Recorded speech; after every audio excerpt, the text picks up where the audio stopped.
Assalomu alaykum yana bir bor aziz yurtdoshlar, aziz obunachilarim yaxshi bilsizlar. Sog' salomat yuribsizlarmi? Bugun 2026-yil 23-iyun soat 12:18 O'zbekiston va Portugaliya futbol o'yini, ya'ni Jahon chempionati bo'lib o'tdi.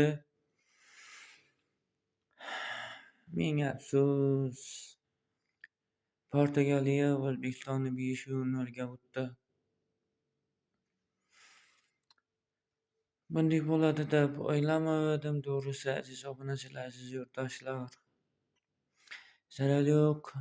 Portugaliya davlatini Jahon chempionatiga chiqqanini g'alaba bilan tabriklayman.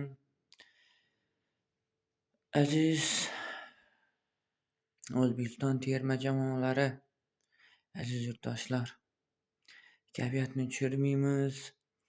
O'zbekiston terma jamoasiga omad tilab qolamiz.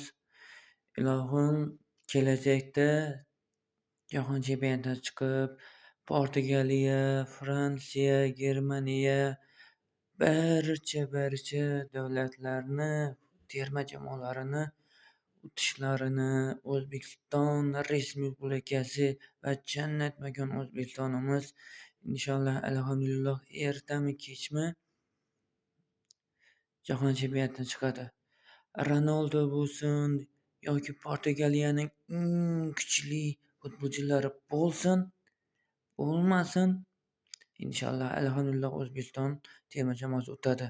Ronaldo'g'ayam, uning jamoadoshlarini ham, Portugaliyani terma jamoalarini, O'zbekiston Respublikasini terma jamoalari ularga qarshi turib bildi, ularga qarshi o'ynab bildi.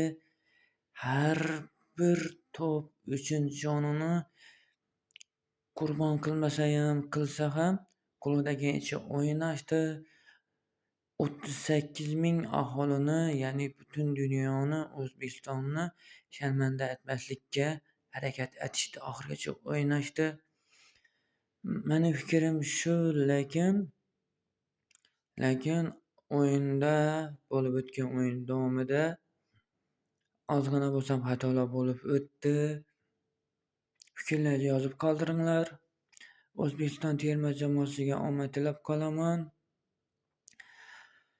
Xullas, aziz yurtdoshlar, aziz obunachilar, kayfiyatni tushirmaymiz. Inshaalloh alhamdulillah eng oxirgisi yana bir futbol o'yini bor. Barcha bilsangizni shu yana bir chempionatni futbol o'yinda kutib qolamiz. Xayr demayman. Ko'rishguncha sog' bo'linglar, salomat bo'linglar. Boltaboy Abdurimov YouTube kanaliga obuna bo'lib, layk bosib qo'yinglar. Kayfiyatni tushirmaymiz, aziz yurtdoshlar.